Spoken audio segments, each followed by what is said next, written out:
So இதுக்கு முன்னாடி நம்ம என்ன பார்த்தோம், ஓவியோடைய ஸ்ட்ரக்சர். ஓகே, சோ ஓவியோடைய ஸ்ட்ரக்சரை டீடைலா நம்ம படிச்சோம். இப்ப அடுத்தது அதோடைய கண்டினியூவேஷன். ஓகே, சோ இப்ப நம்ம ஓவியல் ஸ்ட்ரக்சர் படிச்சிட்டோம்.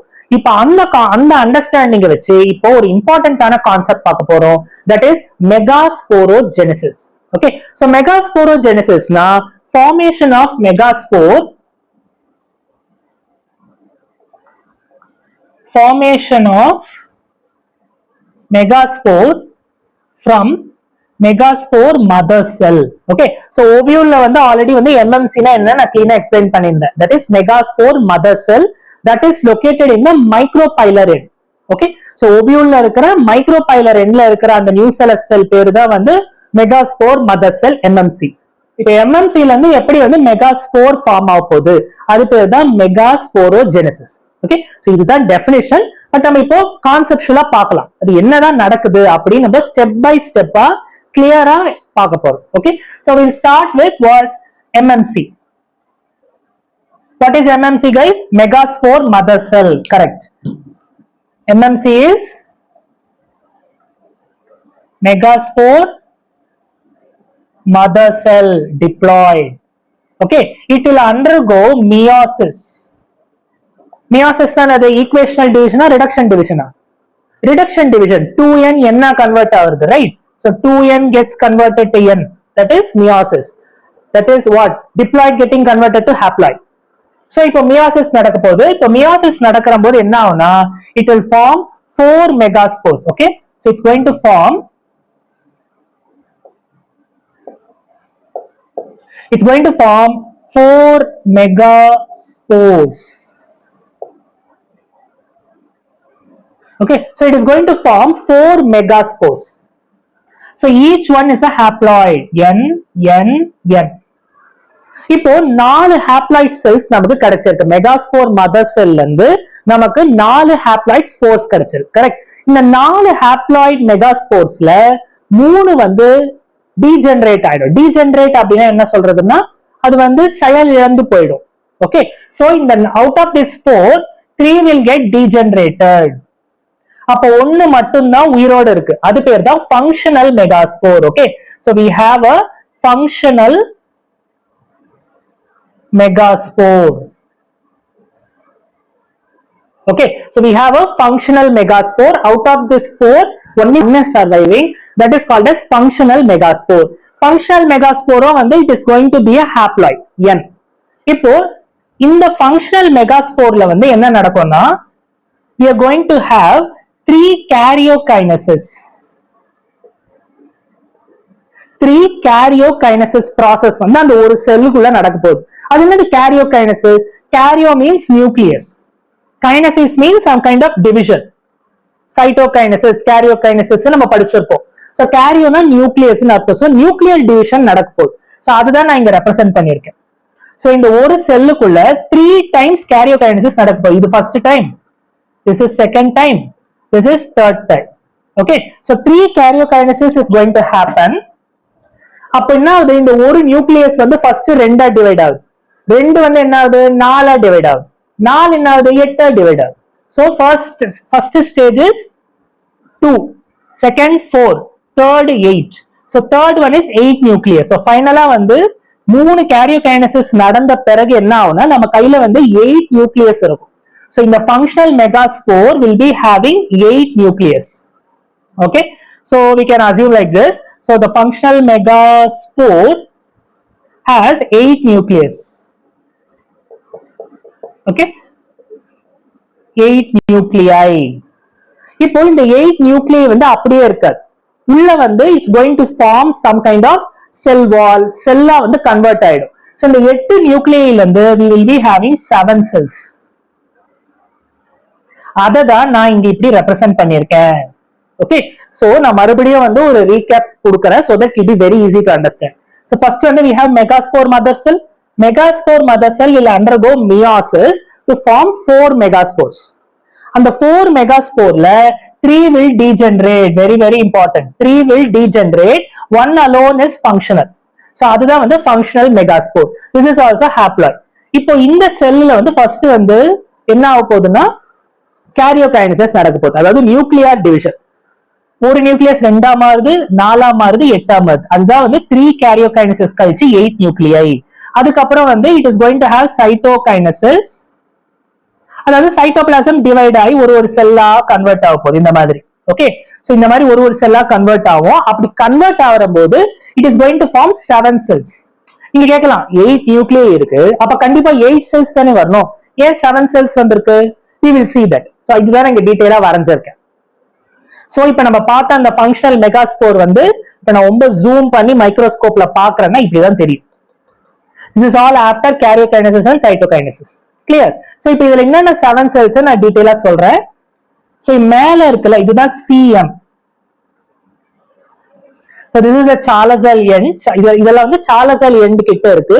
இது இந்த செல்ஸ்ல வந்து மைக்ரோபைலர் எண்ட் கிட்ட இருக்கு. ஓகே, சோ இது எப்படி இமேஜின் பண்ணணும்னா ஒரு சிம்பிள் டயக்ராம் வச்சு நான் எக்ஸ்பிளைன் பண்றேன்.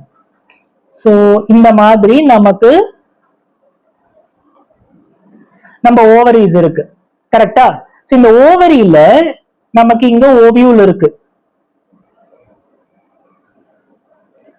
ஓவியூல் இருக்கு, கரெக்ட்? இந்த ஓவியூலுக்குள்ள இருக்கிற இந்த செல் தான் இது நான் இப்ப பேசிட்டு இருக்கிறது. இந்த cell that is the functional megaspore, correct? So ஒரு ஓவரியில ஓவியூல் இருக்கு, அந்த ஓவியூலுக்குள்ள இருக்கிற ஒரு செல், அந்த மெகாஸ்போர் மதர் செல், இதெல்லாம் டிவிஷன் ஆன பிறகு வர்ற இந்த செல் தான் இது, இதுக்குள்ள இருக்கு. இப்போ இது எண்ட்ல இருக்கு, இந்த சைட்ல இருக்கிற சாலசல் எண்ட், இந்த இடங்கள்லாம் மைக்ரோபைலர் எண்ட், அதுதான் இங்க ரெப்ரசென்ட் பண்ணிருக்கேன். இந்த மேல இருக்கிற செல்ஸ், இதுக்கு மேல இருக்கிற செல்ஸ் எல்லாம் சாலசல் எண்ட நோக்கி இருக்கு, இதுக்கு கீழே இருக்கிற செல்ஸ் எல்லாம் மைக்ரோபைலர் நோக்கி இருக்கு அப்படின்னு ரெப்ரசென்ட் பண்றோம், அவ்வளவுதான், மத்தபடி வேற எதுவும் கிடையாது. இப்ப செல்ஸ் நேம் பண்ணிடுவோமா, இதுதான் ரொம்ப ரொம்ப இம்பார்ட்டன்ட். சோ சாலசல் எண்ட் கிட்ட இருக்கிற first 3 cells 1 2 3 they are called as antipodals. They are called as antipodal cells. Clear? அடுத்தது சென்டர்ல ஒரு செல் இருக்கு, கரெக்டா? சென்டர்ல ஒரு செல் இருக்கு. ஆக்சுவலி இது 2 செல் மாதிரி தெரியும், but it is a one single cell. It is called as central cell. It is called as central cell and it has 2 polar nuclei. Okay, இப்போ மைக்ரோபைலர் எண்ட் கீழ இருக்கிற 3 cells என்னென்னது? We have one egg cell and 2 synergids.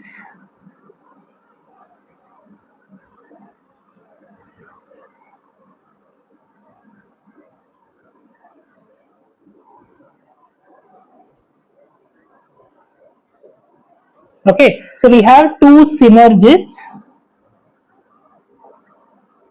and this brush-like structure பேரு filiform apparatus. Okay guys, இப்போ வந்து மறுபடியும் நான் ஒரு recap கொடுக்கிறேன். சாலசல் எண்ட்ல வந்து ஆன்டிபோடல் செல்ஸ் ஃபார்ம் ஆயிருக்கு. எவ்வளவு ஆன்டிபோடல் செல்ஸ் இருக்கு? We have 1 + 1 + 1 டோட்டலா 3. ஓகே, அப்புறம் சென்டருக்கு வரும். சென்டர்ல ஒரே ஒரு சென்ட்ரல் செல் இருக்கு, ஆனா அந்த சென்ட்ரல் செல்லுக்குள்ள 2 நியூக்ளியை இருக்கு. Okay, so one central cell, it has 2 polar nuclei. This one central cell, correct? அதனால 1. கீழ மைக்ரோபைலர் எண்ட் கீழ என்ன இருக்கு? 1 egg cell, so 1 and 2 synergid cells, 2. So total எவ்வளவு வருது? 3 + 1 4 5 7.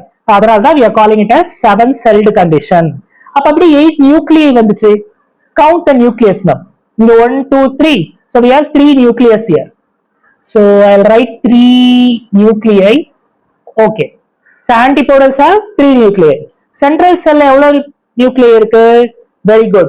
2 polar nuclei. So 2 nuclei. Okay. X cell எவ்வளவு nucleus இருக்கும்? 1 nucleus. Okay. Synergids, 2 synergids. அப்போ 2 nuclei இருக்கும். So we have 2 nuclei. Okay, so we have 2 nuclei. So total எவ்வளவு nucleus count பண்ணுங்க? 3 + 2 5 6 8. So 8 nuclei, 7 cell condition. So this structure which is having, நல்லா கவனிக்கணும், இந்த structure which is having 8 nuclei and 7 cell, it is called as embryo sac. Okay, the cell which is having 8 nuclei and 7 cell is called as embryo sac. இதுதான் கருப்பை அப்படின்னு சொல்லுவோம். So இதுக்குள்ளதான் நம்ம மேல் gamete வந்து இந்த எக்குன்னு இருக்கு இல்லையா அதோட ஃபியூஸ் ஆகும். எக் கூட மட்டும் இல்ல, also with central cell. So எக்கோட ஒரு மேல் கேமெட், சென்ட்ரல் செல்லோட இன்னொரு மேல் கேமெட். சோ இதெல்லாம் வந்து நான் டீடைலா நெக்ஸ்ட் வீடியோல சொல்றேன். சோ இப்போ இது பேரு தான் கருப்பை, எம்ப்ரையோ சாக். சோ இப்போ எக்ஸாம்ல ஃபீமேல் கேமிட்டோஃபைட் அப்படின்னு கேட்டாங்கன்னா நிறைய பேர் என்ன எழுதுவாங்கன்னா ஓவியூல்னு எழுதி விட்டுருவான். ஆனா அது கிடையாது. ஒவியூலுக்குள்ள இவ்வளவு ஸ்டெப் நடந்திருக்கு ஒவியூலுக்குள்ள. ஓகே, ஒவியூலுக்குள்ள இருந்த எம்எம்சில இருந்து இவ்வளவு ப்ராசஸ் கழிச்சு இந்த ஸ்ட்ரக்சர் ஃபார்ம் ஆயிருக்கு. அதுதான் நான் இங்க போட்டிருக்கேன். சோ இதுதான் ஃபீமேல் கேமிட்டோஃபைட். இந்த ஸ்ட்ரக்சரை மெமரியில ரெஜிஸ்டர் பண்ணிக்கோ. ஓகே, ஏன்னா கொஸ்டின்ஸ் வந்து மெயினா இதுல தான் கேட்பான். Point number 1. Point number 2, female கேமிட்டோஃபைட்னா எம்ப்ரையோ சாக்.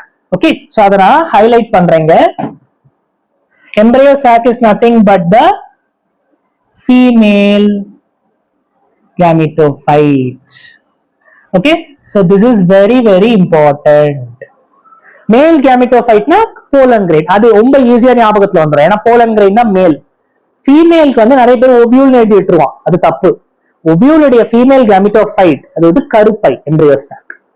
ஓகே, சோ இது வரைக்கும் நம்ம கிளியரா வர்றதுதான் இந்த megasporogenesis, the complete in the flow sheet. Okay.